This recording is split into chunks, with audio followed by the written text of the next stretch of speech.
Sistem natur kali ini kawan, saya akan mengulang kembali dari upload video saya mungkin 1 tahun yang lalu. Barangkali untuk saat ini dimanapun sahabatku berada, akan mengingatkan kembali untuk kita semuanya bahwa sistem alami pada organ zat yang kita sebut makroorgan atau median berupa tanah atau apapun juga, itu memang ada beberapa yang harus kita ketahui agar kita semuanya untuk berinovasi di lahan luas atau lahan sempit seperti perumahan sempit, seperti tempat-tempat pot. Ini yang penting untuk kita ketahui bersama, yaitu yang pertama kawan, setelah kita dari unggahan video yang sebelumnya kita lakukan efek kejut seperti inilah. Ini penting, efek kejut alami, jadi tidak ada efek-efek yang mematikan mikroba tanah. Jadi dari pencampuran seperti ini akhirnya kita tengok lah, kita lihat tumbuhnya tunas seperti ini, semuanya itu saling memicu kita punya standar rawatan dimanapun. Kemudian yang kedua mengenai situasi dari tanah median itu sendiri, dari hubungan apa yang disebut rawatan atau pemupukan sahabat. Standar tanah gembur juga standar tanah padat. Ini penting untuk kita ketahui bersama.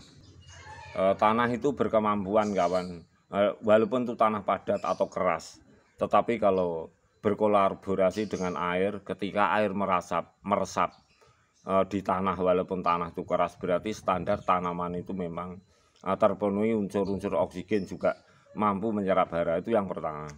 Yang kedua mengenai rawatan.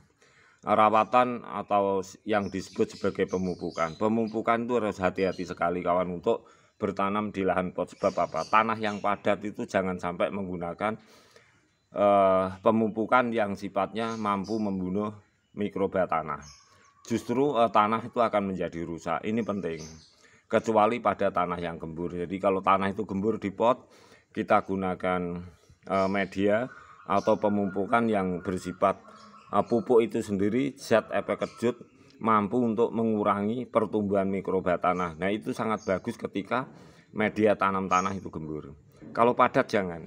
Kalau padat hendaknya gunakan kompos-kompos alami. Ini sangat penting pengetahuan ini, agar media tanam walaupun di pot tidak rusak. Kita memanfaatkan, maksudnya seperti tidak membuang sampah dapur, zat-zat hijau daun seperti ini. Ini salah satu untuk pemupukan tanah padat di pot. Ini penting. Sebab kalau tanah padat kita gunakan pemupukan berasal di bahan-bahan pupuk yang mampu memusnahkan mikroba tanah, otomatis media tanam di pot akan rusak. Jadi dua pengetahuan ini penting kawan. Pertama, ketika tanah itu padat, jangan gunakan kompos atau pupuk yang mampu memusnahkan mikroba tanah, sehingga aktivitas tanah itu tidak bereaktif-aktif. Ini penting.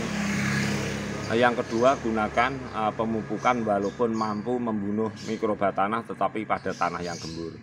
Tanah yang gembur, tanamannya akan terkurangi unsur mikroba tanahnya, sehingga efek kejut pada tumbuhan itu terjadi, sehingga tanaman itu cepat subur. Kalau tanah itu padat, tolong gunakan kompos-kompos alami. Walaupun tanah itu gembur juga sangat bagus untuk menggunakan kompos-kompos alami. Jadi itu yang perlu diingat. Jangan pernah menggunakan pupuk-pupuk yang mampu memusnahkan mikroba tanah ketika tanah itu dalam keadaan padat.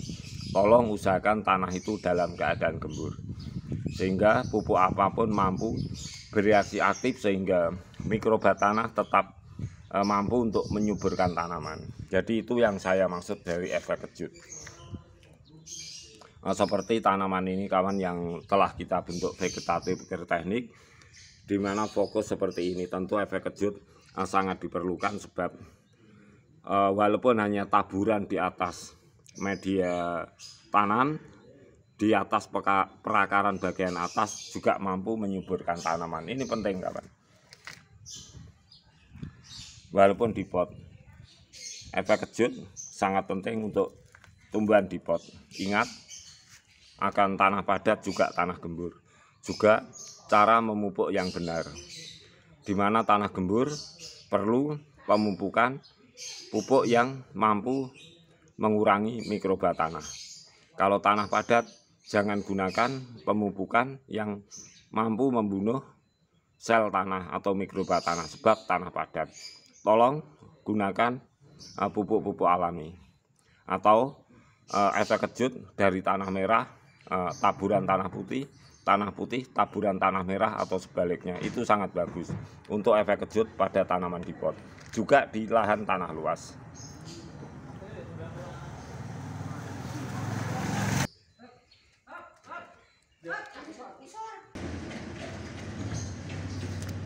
Sistem natur kali ini kawan, setelah kita lakukan efek kejut juga sangat berarti.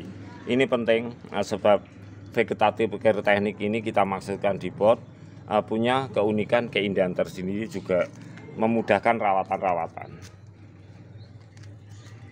Setelah beberapa hari kita lakukan efek kejut juga tumbuh tunas baru. Ini sangat membantu. Tanah merah dengan taburan tanah putih dengan taburan tanah hitam, atau tanah hitam taburan dengan tanah putih. Ini salah satu trik rahasia efek kejut pada media tanah, baik di pot atau lahan luas. Selamat mencoba, semoga bisa manfaatkan ini semuanya dengan baik. Dan kita tentu akan mengurangi efektivitas biaya daripada kita mengusahakan hal-hal yang tertentu tetapi tidak jelas. Nah, inilah alam kita akan memberi keuntungan yang luar biasa. Tanah putih, tanah merah, tanah hitam, dan sebagainya. Ini sangat baik untuk pengetahuan kita. Semoga bermanfaat.